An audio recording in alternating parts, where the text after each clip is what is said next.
Delhi assembly ఆవరణలో హల్చల్ చేసిన కారును పోలీసులు సీజ్ చేశారు. ఘటనకు కారకుడైన ముగ్గురు దుండగులను పోలీసులు అదుపులోకి తీసుకున్నారు. టాటా సియారా ఎస్యూవీ కారుతో గేట్ నెంబర్ 2ను ఢీకొట్టి అసెంబ్లీలోకి కారుతో దూసుకొచ్చారు.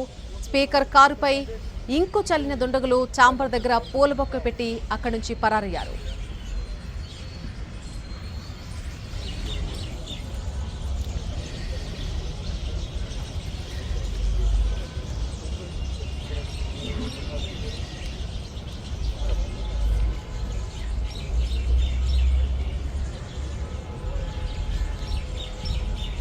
ఢిల్లీ అసెంబ్లీ ఆవరణలో హల్చల్ చేసినటువంటి కారును పోలీసులు సీజ్ చేశారు. ఘటనకు కారకుడైన ఒక వ్యక్తిని అతనితో పాటు మరొక ఇద్దరిని కూడా పోలీసులు అదుపులోకి తీసుకున్నారు. టాటా సియారా ఎస్యూవీ కారుతో గేట్ నెంబర్ 2ను ఢీకొట్టి అసెంబ్లీలోకి కారుతో పాటు లోపలికి తీసుకొచ్చారు.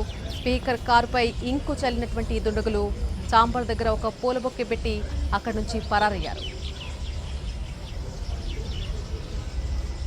అయితే ఇప్పటికీ ముగ్గురిని అదుపులోకి తీసుకున్నట్టుగా తెలుస్తోంది. అంశానికి సంబంధించి పూర్తి అప్డేట్ అందించడానికి మా ప్రతినిధి రాజు లైవ్ లో జాయిన్ అవుతున్నారు. రాజు, ఇందాక కారుతో బీభత్సం చేసినటువంటి ముగ్గురిని అదుపులోకి తీసుకున్నట్టుగా చెప్తున్నారు. ఇంతకీ వారెవరు, వాళ్ళకి సంబంధించిన పూర్తి అప్డేట్ ఏంటి అసలు? ఎస్ నళిని, ఎర్రకోట వద్ద జరిగినటువంటి పేలుడు తర్వాత మరొకసారి ఢిల్లీలో ఒక్కసారిగా టెన్షన్ వాతావరణం నెలకొందని చెప్పుకోవచ్చు. ఏకంగా ఢిల్లీకి సంబంధించినటువంటి అసెంబ్లీ మెయిన్ గేట్ వద్దనే కారు బీభత్సం. అంతేకాదు కారులోంచి ప్లాండ్ గానే లోపలికి రావడం, లోపలికి వచ్చినటువంటి కారు ఏకంగా ఇక్కడ ఉన్నటువంటి గార్డెన్ లో బొకే పెట్టి మళ్ళీ రిటర్న్ తీసుకొని పారిపోయినటువంటి పరిస్థితి కనిపిస్తుంది. సో దాంతోనే ఇంతకీ ఏం జరిగింది అనే దాని మీద పోలీసులు ఇప్పటికే ప్రత్యేక బృందాలుగా ఏర్పడి కారును స్వాధీనం చేసుకున్నారు. అంతేకాదు ఆ కారును నడిపినటువంటి డ్రైవర్ని కూడా స్వాధీనం చేసుకున్నారు. మరో ఇద్దరిని కూడా అరెస్ట్ చేసినటువంటి పరిస్థితి కనిపిస్తుంది. అంటే మొత్తం ముగ్గురిని అరెస్ట్ చేయగా కారును కూడా స్వాధీనం చేసుకున్నారు. సో ప్రజెంట్ సిచ్యువేషన్ మనం చూస్తున్నాము. ఈ ఎదురుగా కనిపిస్తుందే gate number 2. So main road కు అతి దగ్గరగా ఉండేటటువంటి గేట్ నెంబర్ 2 నుంచి ఒకసారిగా కారు లోపలికి వెళ్ళింది. ఇది టాటా సియారా కార్ అని చెప్పి ఇప్పటికే స్పష్టంగా పోలీసులు సమాచారం ఇచ్చారు.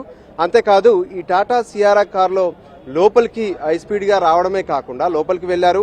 స్పీకర్ విజేంద్ర గుప్తాకు సంబంధించినటువంటి ఛాంబర్ కు దగ్గరగా ఉన్నటువంటి పరిసరాల్లో అక్కడ బొకేను పెట్టి వెంటనే మళ్ళీ కారు రిటర్న్ చేసుకుని బయటికి దూసుకొచ్చినటువంటి పరిస్థితి కనిపించింది. ఈలోగా ఎవరైతే అక్కడ ఉన్నటువంటి సెక్యూరిటీ టీం మొత్తం కూడా అప్పటికప్పుడు కోలుకొని అప్రమత్తం అయ్యేలోగా కారు బయటికి వెళ్ళిపోయింది. సో దానికి సంబంధించి మనం చూస్తూనే ఉన్నాము. ఇప్పటికే క్లూస్ టీమ్స్ స్పాట్ కు చేరుకున్నారు. కారు లోపలికి ఎలా వచ్చింది, దానికి సంబంధించినటువంటి పూర్తి టెక్నికల్ ఎవిడెన్స్లతో పాటు దానికి సంబంధించినటువంటి సీసీ ఫుటేజ్ మొత్తం కూడా, అంటే కారు ఎక్కడి నుంచి లోపలికి ఎంటర్ అయింది, లోపల దిగిన తర్వాత అతను ఎక్కడ బొకే పెట్టారు, ఆ తర్వాత ఆ రెడ్ కలర్ బొకేలో ఇప్పటి వరకు అంటే ఈ ఘటన జరగగానే అప్రమత్తమైనటువంటి పోలీసులు బాంబ్ స్క్వాడ్ తో మొత్తం అసెంబ్లీని మొత్తం కూడా ఇప్పటి వరకు తనిఖీ చేశారు. ఎక్కడా కూడా ఎటువంటి బాంబు గానీ లేదంటే అటువంటి పదార్థాలు గానీ కనిపించలేదని చెప్పి స్పష్టం చేస్తున్నారు. అయితే దీని వెనక అసలు కారణం ఏంటి అంటే భద్రతా వైఫల్యం అని చూపెట్టడమా లేదంటే మరే ఇతర కారణాలు ఉన్నాయనే దాని మీద ఇప్పటికే పోలీసులు దర్యాప్తు చేస్తున్నారు. పలు బృందాలుగా ఏర్పడి ఇన్సిడెంట్ జరగగానే వెంటనే ఢిల్లీ కమిషనర్ అసెంబ్లీ స్పాట్ కు చేరుకున్నారు.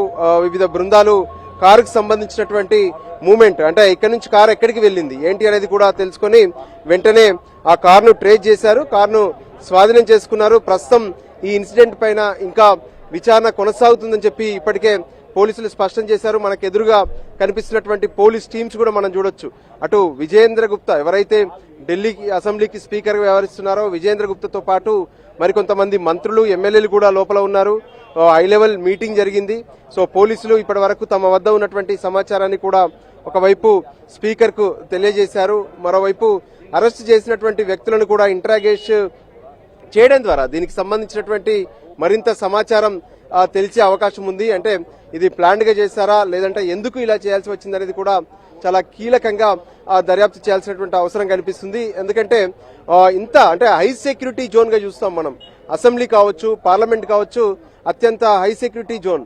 గతంలో ఎర్రకోట ముందు జరిగినటువంటి పేలుడు కూడా ఒక కారులో వచ్చి జరిగినటువంటి పేలుడే.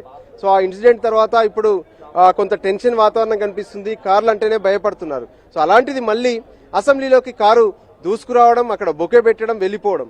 సో కారు వచ్చినటువంటి ఎంట్రీ పాయింట్స్ మొత్తం కూడా ఇక్కడ మార్క్ చేసి పెట్టారు.